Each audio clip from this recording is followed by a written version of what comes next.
الحمدللہ رب العالمین والصلاة والسلام علی اشرف الانبیاء والمرسلین نبینا محمد وعلی آلہ وصحبہ اجمعین اما بعد فاعوذ باللہ من الشیطان الرجیم بسم اللہ الرحمن الرحیم رب اشرح لی صدری ویسر لی امری واحلل عقدۃ من لسانی یفقہوا قولی رب یسر ولا تعسر وتمم بالخیر آمین یا رب العالمین۔ عزیز طلباء و طالبات، لسان القرآن کورس 2024 آپ سب کے پیش خدمت ہے۔ یہ کورس خاص طور پر ان طلباء و طالبات کے لیے تیار کیا جا رہا ہے جو فزیکل کلاسز نہیں لے پاتے یا نہیں لے سکتے۔ لے پاتے اس لیے کہا ہے کہ ان کے اوقات اتنے مصروف ہوتے ہیں کہ ان کے لیے فزیکلی کلاس لینا تقریباً ناممکن ہوتا ہے۔ تقریباً اس لیے میں کہہ رہا ہوں کہ ناممکن کچھ بھی نہیں ہوتا، اگر انسان کرنے کا فیصلہ کر لے تو سب کچھ ممکن ہو جاتا ہے، سوائے ان چیزوں کے جن کے بارے میں اللہ تعالیٰ نے فیصلہ کر دیا ہو کہ یہ نہیں ہوگا۔ اور لے سکتے اس لیے کہا ہے کہ ظاہر بات ہے جس شہر میں یہ کلاسز منعقد ہو رہی ہوتی ہیں وہ طلباء و طالبات اس شہر سے یا اس ملک سے تعلق نہیں رکھتے، وہ وہاں سے بہت دور ہوتے ہیں۔ تو اسپیشل ان کے لیے میں نے ایک کورس جو ہے لسان القرآن کورس 2024 ڈیلیور کرنے کا فیصلہ کیا ہے۔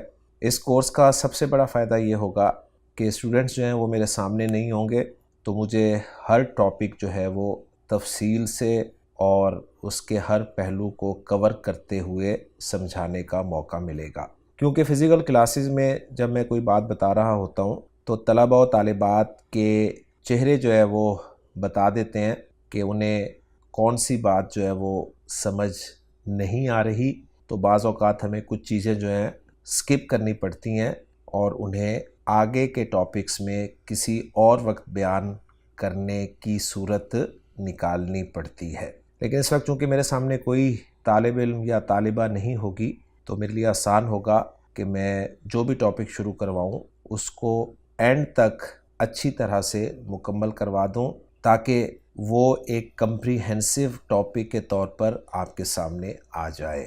تو اللہ تعالیٰ کا شکر ادا کرتے ہوئے کہ الحمدللہ الذی ہدانا لہذا وما کننا لنہتدی لولا ان ہدانا اللہ، اور اللہ سے دعا کرتے ہوئے کہ ربی یسر ولا تعسر وتمم بالخیر، ہم لسان القرآن کورس کا آغاز کرتے ہیں۔ اسکرین پہ آپ کورس کا نام لکھا ہوا دیکھ رہے ہیں جو ہے لسان القرآن۔ دو الفاظ ہیں اس میں، ایک لسان ہے اور ایک قرآن ہے۔ اردو بولنے، اردو پڑھنے، اردو جاننے والوں کے لیے یہ دونوں لفظ نئے لفظ نہیں ہیں۔ قرآن تو ہر زبان بولنے والا شخص سمجھ سکتا ہے، ہاں لسان لفظ جو ہے یہ عربی کا لفظ ہے۔ لفظ تو قرآن بھی عربی کا ہے، لیکن چونکہ ہماری اردو زبان میں یا کسی بھی زبان میں قرآن کا لفظ ایز اٹ از استعمال ہوتا ہے تو سب جانتے ہیں کہ قرآن سے مراد کیا ہے۔ تو لسان عربی کا لفظ ہے اور اس کے معنی ہوتے ہیں زبان۔ تو لسان القرآن کا مطلب ہوا قرآن کی زبان، انگریزی میں اسے کہیں گے لینگویج آف دا قرآن۔ تو آپ کو یہیں سے عربی زبان کی وسعت کا اندازہ ہو جائے گا کہ لفظ دو لکھے ہوئے ہیں، ایک ہے لسان اور ایک ہے قرآن، لیکن جب میں ٹرانسلیشن کر رہا ہوں، اردو میں کر رہا ہوں، تو دونوں لفظوں کے درمیان میں کی کا اضافہ کر رہا ہوں، یعنی کہہ رہا ہوں قرآن کی زبان، حالانکہ کی کے لیے کوئی لفظ موجود نہیں ہے۔ اسی طرح جب میں انگریزی میں ٹرانسلیٹ کر رہا ہوں اسے، تو آپ کے سامنے ترجمہ کر رہا ہوں لینگویج آف دا قرآن۔ تو آف کا لفظ آپ کو ان دو لفظوں کے درمیان میں نظر نہیں آ رہا۔ تو یہیں سے طلباء و طالبات کو اندازہ ہو جانا چاہیے کہ عربی زبان جو ہے وہ ایک وسیع، فصیح اور بلیغ زبان ہے۔ تو ہمارے کورس کا نام ہے جی لسان القرآن، قرآن کی زبان، لینگویج آف دا قرآن۔ قرآن کی زبان عربی زبان ہے اور عربی زبان قرآن مجید پر ایمان لانے والے اکثر لوگوں کی زبان نہیں ہے۔ اسی لیے دنیا میں سب سے زیادہ پڑھی جانے والی کتاب اگرچہ قرآن مجید ہی ہے، لیکن سب سے کم سمجھے جانے والی کتاب بھی یہی ہے۔ ہم اسے پڑھتے تو ہیں، روزانہ پڑھتے ہیں، شوق سے، ذوق سے، محبت سے، ادب سے، احترام سے پڑھتے تو ہیں، لیکن اس کو سمجھتے نہیں ہیں۔ تو انشاءاللہ تعالی اس کورس میں ہم اس قابل ہونے کی کوشش کریں گے کہ اللہ کے کلام کو ہم سمجھ سکیں۔ جب ہم قرآن پڑھ رہے ہوں یا قرآن سن رہے ہوں تو ہمیں کم از کم یہ تو پتہ ہونا چاہیے کہ ہمارا رب ہم سے کیا کہہ رہا ہے۔ جیسا کہ میں نے عرض کیا کہ قرآن کی زبان عربی زبان ہے، اور سب یہ بات اچھی طرح سے جانتے ہیں، اور یہ بھی جانتے ہیں کہ عربی زبان ہم میں سے اکثر لوگوں کی زبان نہیں ہے۔ تو عربی زبان سیکھنے کے لیے سب سے پہلے ہم عربی زبان کے الفابیٹس، جنہیں حروف تہجی بھی کہا جاتا ہے، سیکھنے کی کوشش کریں گے، کیونکہ کسی بھی زبان کو سیکھنے کے لیے اس کے الفابیٹس کا جاننا بہت ضروری ہے۔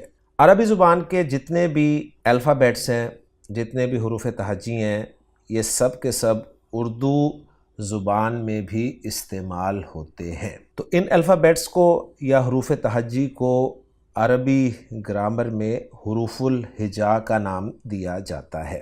ان حروف کی تعداد کتنی ہے اور یہ کون کون سے ہیں، ان دونوں سوالوں کا جواب میں آپ کے سامنے یہ حروف لکھ کر اور پڑھ کر دینے کی کوشش کر رہا ہوں۔ تو پہلا حرف جو ہے وہ ہے جی الف۔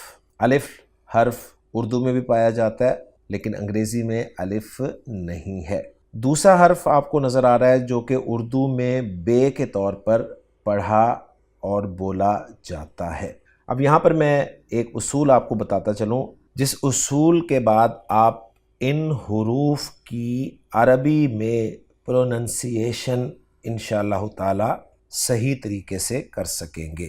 اصول یہ ہے کہ جو بھی حرف آپ کے سامنے آئے، اور چونکہ ہر حرف جو ہے وہ اردو زبان میں بھی موجود ہے، تو سب سے پہلے آپ اسے اردو میں پڑھیں۔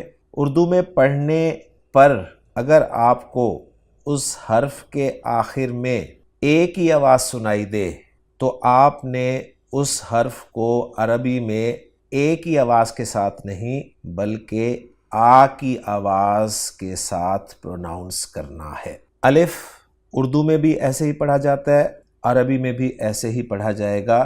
کیوں؟ اس لیے کہ الف حرف کے آخر میں بولنے میں ایک ہی آواز نہیں آ رہی۔ دوسرا حرف ہے بے۔ اردو میں یہ بے کے طور پہ پڑھا جاتا ہے، اور چونکہ اس کے آخر میں ایک ہی آواز آ رہی ہے، تو جب آپ کے سامنے عربی میں یہ حرف آئے گا تو آپ نے اسے بے نہیں کہنا یا بے نہیں پڑھنا، بلکہ آپ نے اسے با پڑھنا ہے۔ تو اس اصول کو آپ سامنے رکھیں گے تو انشاءاللہ تعالی تمام کے تمام حروف آپ صحیح طریقے سے پروناؤنس کر لیں گے انشاءاللہ تعالی۔ تو پہلا حرف ہے جی الف، دوسرا با، تیسرا تا، اس لیے کہ اردو میں ہم اسے تے پڑھتے ہیں۔ اس کے بعد اگلا حرف ہے ثا، اس لیے کہ ہم اردو میں اسے ثے پڑھتے ہیں۔ اگلا حرف ہے جیم۔ جیم اردو میں بھی جیم ہوتا ہے، عربی میں بھی جیم ہی ہوگا۔ اس کے بعد اگلا حرف ہے ہا۔ اب میں ساری تفصیل نہیں رکھوں گا آپ کے سامنے، آپ کو امید ہے اصول جو ہے وہ سمجھ آ گیا ہے۔ اس کے بعد اس لائن کا آخری حرف میں بول رہا ہوں آپ کے سامنے، وہ ہے خا۔ تو پہلی لائن میں آپ کے سامنے 7 حروف آ گئے ہیں۔ یہ 7 حروف اب میں ایک ہی بار آپ کے سامنے بولتا ہوں: الف، با، تا، ثا، جیم، ہا، خا۔ آپ کو اندازہ ہو گیا ہوگا کہ ایک لائن میں میں نے 7 حروف لکھنے ہیں، تو میں جتنی لائنز لکھوں گا آپ 7 کو اتنی لائنز سے ملٹیپلائی کریں گے تو آپ کے سامنے ان حروف کی کل تعداد آ جائے گی انشاءاللہ تعالی۔ تو دوسری لائن میں پہلا حرف ہے دال، اگلا حرف ہے ذال، پھر را، اس کے بعد زا، سین، شین، صاد۔ تو 7 دوسری لائن میں مکمل ہو گئے۔ اب ہم چلتے ہیں تیسری لائن کی طرف۔ تیسری لائن کا پہلا حرف ہے واد. عربی میں سب سے مشکل پروناؤنس کرنے والا حرف آپ کے سامنے ہے، اور یہ حرف بہت مشکل سے ادا ہوتا ہے.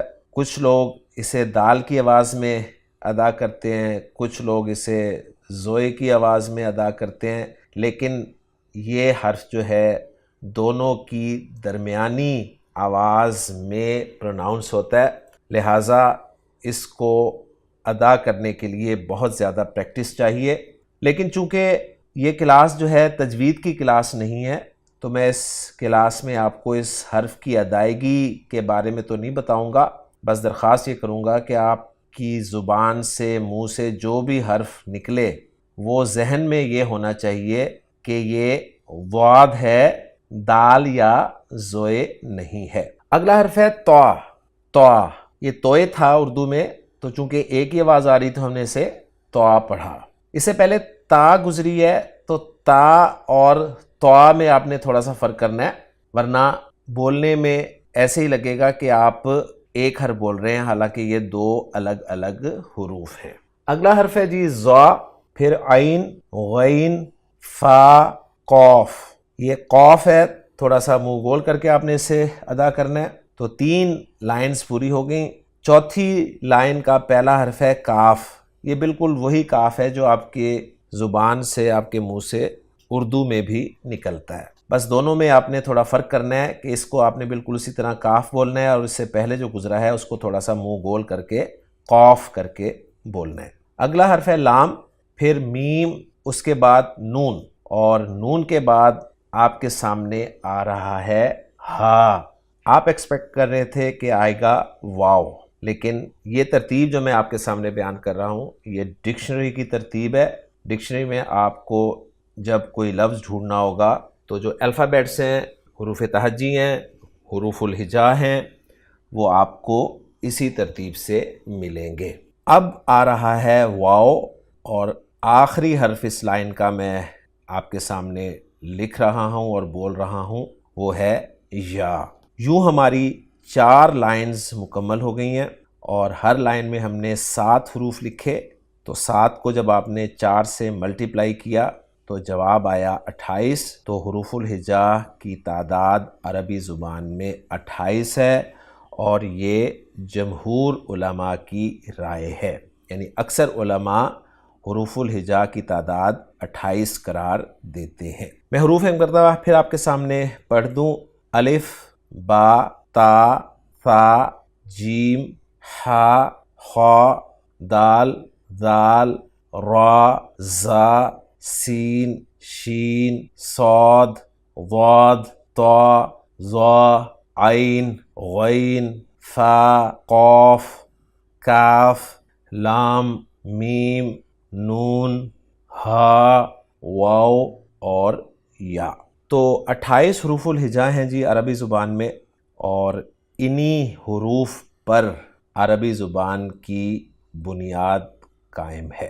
ایک سوال آپ کے ذہن میں پیدا ہو رہا ہوگا کہ ان حروف میں حمزہ حرف نہیں آیا، جبکہ حروف الہجا جو آپ کے سامنے لکھا گیا ہے، حروف الہجا کے آخر میں آپ کو حمزہ لکھا ہوا نظر آ رہا ہے. تو میں اس کا جواب دینے لگا ہوں اب کہ میں نے حمزہ ان حروف میں کیوں نہیں لکھا. کیا حمزہ حروف الہجا کا حصہ نہیں ہے؟ تو جواب اس کا یہ ہے کہ علماء کے نزدیک حمزہ الگ سے کوئی حرف نہیں ہے. الف ہی حمزہ کہلاتا ہے، الف ہی حمزہ ہو جاتا ہے، الف ہی حمزہ بن جاتا ہے. لیکن کب؟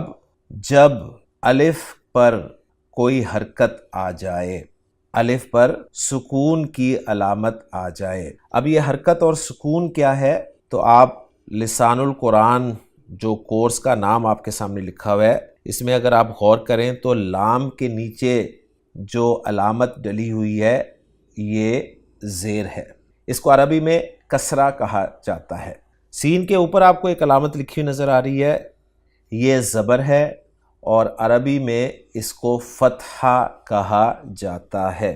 نون کے اوپر آپ کو جو علامت نظر آ رہی ہے یہ پیش ہے، اور عربی میں اسے ضمہ کہا جاتا ہے. اور القرآن لفظ میں لام کے اوپر جو آپ کو علامت نظر آ رہی ہے یہ سکون کی علامت ہے، اس کو جزم کی علامت بھی کہا جاتا ہے۔ تو زیر، زبر اور پیش یہ تین بنیادی حرکتیں ہیں عربی زبان میں، اور حرکت کا اپوزٹ سکون ہوتا ہے۔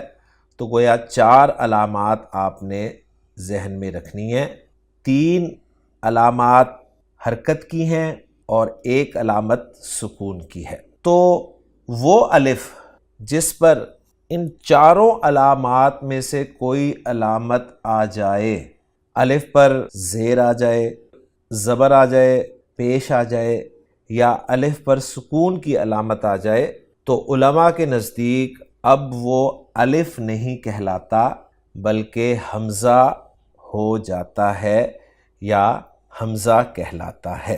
اور جب الف پر ان 4 علامات میں سے کوئی علامت نہیں ہوتی تو وہ ڈنڈے کی شکل میں جو سیدھی لائن آپ کو نظر آ رہی ہوتی ہے، ایک لمبی لائن، اس کو الف کہا جاتا ہے۔ تو الحمدللہ جی آپ کو الف اور حمزہ کا فرق جو ہے وہ معلوم ہو گیا۔ پاکستان کے مصحف میں حمزہ آپ کو اسی طرح پہچاننا ہوگا، جبکہ سعودیہ کے مصحف میں الف کے اوپر یا نیچے بعض اوقات ایک چھوٹا سا حمزہ ڈال بھی دیا جاتا ہے تاکہ پہچان ہو جائے۔ اب یہاں پر ایک چیز آپ کو اور نظر آ رہی ہوگی کہ الف کے اوپر آپ کو سعودیہ کے مصحف میں ایک چھوٹا سا صاد بھی لکھا ہوا نظر آ رہا ہے، جو کہ پاکستان کے مصحف میں نہیں ہے۔ تو اب آپ نے اس کو الف کہنا ہے یا حمزہ کہنا ہے، تو یہ بات تو انشاءاللہ تعالیٰ آپ کو آگے جا کے صحیح طور پہ سمجھ آئے گی۔ اس وقت آپ اگر پاکستان کا مصحف پڑھ رہے ہیں تو آپ الف کی صورت میں اسے دیکھیں گے لکھا ہوا، لیکن سعودیہ کے مصحف میں جب آپ کو الف کے اوپر چھوٹا سا صاد نظر آئے تو ذہن میں یہ رکھیے گا کہ یہ اصل میں حمزہ تھا، پھر حمزہ سے اس کو جب الف میں کنورٹ کیا گیا تو علامت کے طور پر سعودیہ کے مصحف میں اس الف پر چھوٹی سی صاد ڈال دی گئی۔ تو ابھی آپ کے لیے اتنا ہی کافی ہے۔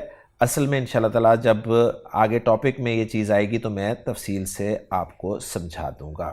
تو امید ہے یہ بات بھی آپ کو کلیئر ہو گئی ہوگی۔ چونکہ ہمارا واسطہ زیادہ تر پاکستان میں پرنٹ ہوئے مصحف کے ساتھ ہی رہتا ہے، تو میں کوشش کروں گا کہ آپ کو پاکستان میں پرنٹ ہونے والا مصحف جو ہے اس کے الفاظ کے حوالے سے بات سمجھاؤں۔ تو جب بھی آپ کو الف کے اوپر کوئی حرکت نظر آئے، چاہے وہ زبر حرکت ہو، چاہے زیر حرکت ہو، چاہے پیش حرکت ہو، چاہے اس پر سکون کی علامت ہو، تو آپ نے اس کو الف نہیں کہنا بلکہ حمزہ کہنا ہے۔ اور جب آپ کو الف ان 4 علامات کے بغیر نظر آئے تو اب آپ نے اس کو الف کہنا ہے۔ تو میں نے آپ کو الف اور حمزہ کا فرق بتا دیا، اور آپ کے سامنے کچھ الفاظ اگر میں رکھوں تو امید کرتا ہوں کہ آپ ان الفاظ میں سے الف اور حمزہ کا فرق بخوبی کر سکتے ہیں۔ نبی کریم صلی اللہ علیہ وسلم پر جو پہلی وحی نازل ہوئی تھی اس کا پہلا لفظ تھا اقرأ۔ تو اقرأ لفظ کو آپ دیکھیں، اس میں آپ کو شروع میں اور آخر میں الف نظر آ رہا ہے، لیکن اس الف پر یا حرکت ہے یا سکون کی علامت ہے۔ تو پہلا الف جو ہے اس پہ زیر حرکت ہے، اور دوسرا الف جو کہ آخر میں آ رہا ہے اس لفظ کے، اس پہ سکون کی علامت ہے۔ تو اقرأ لفظ میں آپ نے ان دونوں کو الف نہیں کہنا بلکہ حمزہ کہنا ہے۔ اور آپ کو سعودیہ کے مصحف میں آپ دیکھیں گے باقاعدہ آپ کو ایک حمزہ لکھا ہوا بھی نظر آئے گا۔ اس کے بعد دوسرا لفظ آپ کے سامنے ہے انسان۔ اب انسان بھی عربی زبان کا لفظ ہے، اور انسان لفظ میں جو شروع میں آپ کو الف نظر آ رہا ہے اس کو آپ نے حمزہ کہنا ہے، کیونکہ اس کے نیچے زیر حرکت ڈلی ہوئی ہے، اور سین کے بعد جو آپ کو الف نظر آ رہا ہے اسے آپ نے الف ہی کہنا ہے، کیونکہ اس پر کوئی بھی علامت نہیں ہے، نہ کوئی حرکت ہے، نہ ہی سکون ہے۔ تو الحمدللہ جی آپ کو الف اور حمزہ کا فرق سمجھ میں آ گیا۔ حمزہ لکھنے کے طریقے جو ہیں ان پہ پورا ایک لیکچر جو ہے وہ ریکارڈ کروایا جا سکتا ہے، لیکن اس وقت وہ ہمارا موضوع نہیں ہے۔ حمزہ کو واو کے اوپر لکھا جاتا ہے، کبھی حمزہ کو یا کے اوپر لکھا جاتا ہے، اور کبھی حمزہ کو الگ سے حمزہ کے طور پر بھی لکھا جاتا ہے۔ تو یہ حمزہ کی کتابت کے قواعد ہیں جو اس وقت ہمارا موضوع نہیں ہے۔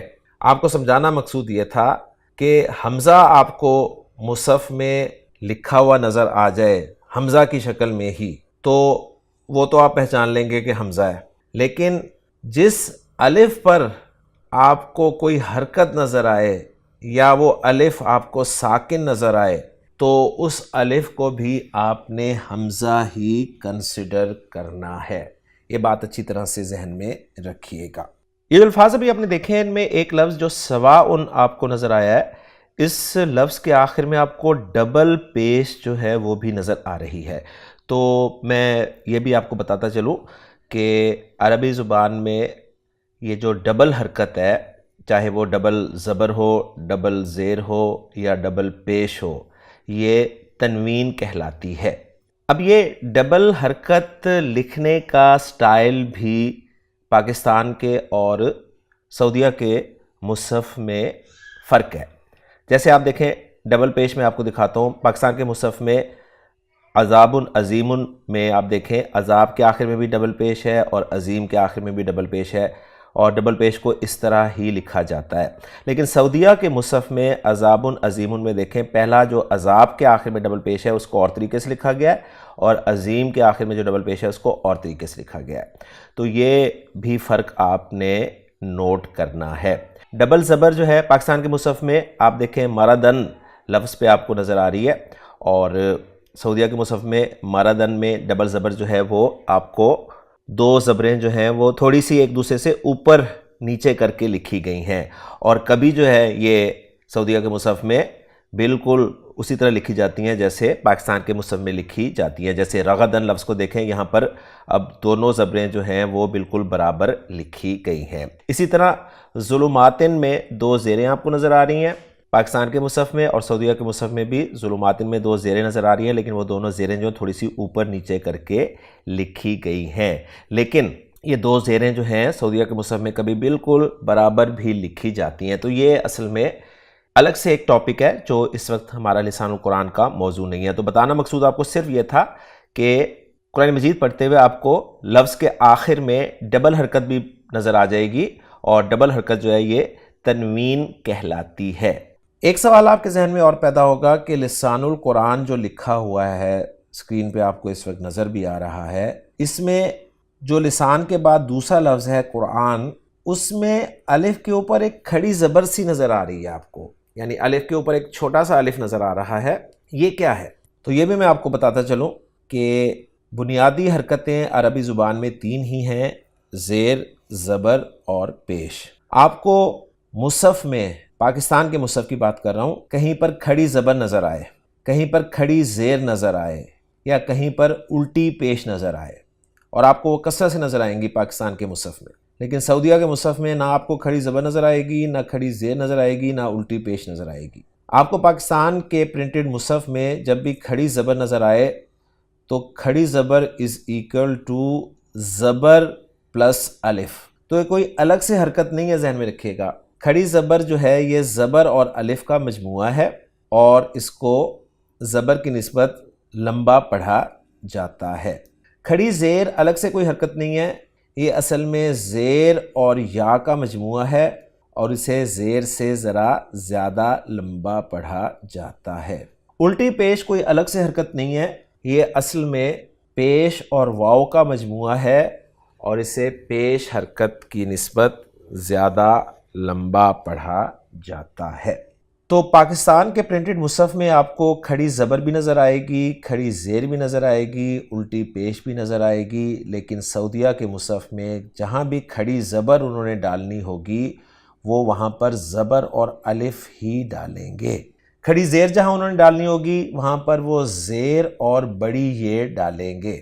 جہاں انہوں نے الٹی پیش ڈالنی ہوگی وہاں پر وہ پیش اور واو ہی ڈالیں گے. تو یہ فرق بھی میں نے آپ کے سامنے ذکر کر دیا. تو کھڑی زبر الگ سے کوئی حرکت نہیں ہے، کھڑی زیر الگ سے کوئی حرکت نہیں ہے، الٹی پیش الگ سے کوئی حرکت نہیں ہے. تفصیل میں نے آپ کو بتا دی ہے.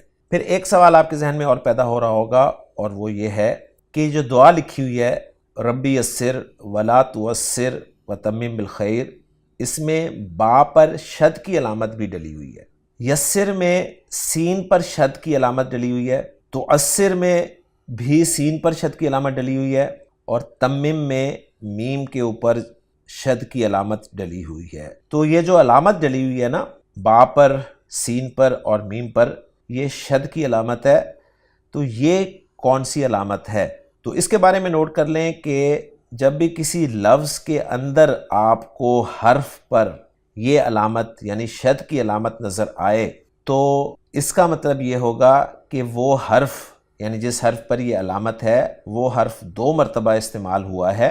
پہلی مرتبہ سکون کی علامت کے ساتھ اور دوسری مرتبہ اس حرکت کے ساتھ جو شد کے ساتھ ڈلی ہوئی ہے. جیسے ربی میں با کے اوپر شد ڈلی ہوئی ہے اور شد کے ساتھ زیر بھی آپ کو نظر آ رہی ہے. تو گویا یہاں پر 2 مرتبہ با ہے، ایک مرتبہ با ساکن ہے اور ایک مرتبہ زیر کے ساتھ ہے. تو 2 با کو ملا کر ایک با لکھ دیا گیا اور اس با کے اوپر شد ڈال کر وہ حرکت ڈال دی گئی جو دوسری مرتبہ تھی. تو ہمارے ہاں شد کے نیچے اگر زیر ڈالنی ہو تو ہم حرف کے اوپر تو شد ڈالتے ہیں اور حرکت جو ہے وہ زیر وہ حرف کے نیچے ڈالتے ہیں. لیکن کئی جگہ آپ دیکھیں گے کہ آپ کو شد اور زیر حرکت جو ہے وہ دونوں اوپر ہی نظر آتی ہیں. فرق یہ ہوتا ہے کہ اگر شد کے ساتھ زبر ڈالنی ہوتی ہے انہیں تو وہ شد کے اوپر زبر ڈالتے ہیں، اور اگر شد کے ساتھ زیر ڈالنی ہوتی ہے تو وہ شد کے نیچے زیر ڈالتے ہیں. جبکہ ہم ایسا کرتے ہیں کہ شد صرف اوپر ڈال دیتے ہیں، اگر زبر حرکت ڈالنی ہو تو شد کے اوپر ہی ڈال دیتے ہیں، اور اگر زیر حرکت ڈالنی ہو تو وہ زیر حرکت حرف کے نیچے ڈالی جاتی ہے. تو یہ بھی میں نے آپ کو بتا دیا کہ یہاں پر با 2 مرتبہ تھا.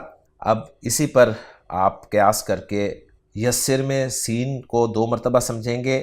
پہلا سین سکون کے ساتھ ہے، دوسرا سین زیر حرکت کے ساتھ ہے. تو اسر میں بھی سین اسی طرح ہے، اور تمم میں میم جو ہے وہ بھی اسی طرح ہے کہ 2 مرتبہ میم ہے. پہلی مرتبہ ساکن میم اور دوسری مرتبہ زیر والا میم. تو الحمدللہ جی اس وقت بورڈ پہ جو کچھ آپ کے سامنے لکھا ہوا تھا وہ میں نے ذکر کر دیا. لسان القرآن کورس، اس کا آغاز، اس کورس کا مطلب، پھر رب سے دعا کا ترجمہ بھی آپ کے سامنے ذکر کرتا چلوں کہ ربی اے میرے رب. اب دیکھیے کہ لفظ ایک لکھا ہوا ہے آپ کے سامنے، لیکن ترجمہ میں 3 الفاظ میں کر رہا ہوں. اے میرے رب. یہاں پر نہ آپ کو اے نظر آ رہا ہے، نہ میرے کے لیے کوئی لفظ نظر آ رہا ہے، صرف رب نظر آ رہا ہے. تو انشاءاللہ تعالیٰ اسی کورس میں آپ ایک لیکچر میں اس قابل ہوں گے کہ آپ پہچانیں گے کہ اے کہاں ہے اور میرے کہاں ہے. تو ربی اے میرے رب، یسر تو آسان کر دے، ولا توسر اور مشکل مت فرما، وتمم بالخیر اور خیر کے ساتھ مکمل فرما. تو الحمدللہ جی ہم نے دعا کے ساتھ لسان القرآن کورس کا آغاز کر دیا ہے. میں نے بہت تفصیل کے ساتھ آپ کو حروف الہجا کے بارے میں بتا دیا ہے، حرکات کے بارے میں بتا دیا ہے، اور مزید کچھ علامات کے بارے میں بتایا ہے. اور انشاءاللہ تعالی دوسرے لیکچر میں ہم یہیں سے گفتگو کو آگے بڑھائیں گے. اجازت چاہوں گا. سبحانک اللہم و بحمدک، اشہد ان لا الہ الا انت، استغفرک و اتوب الیک.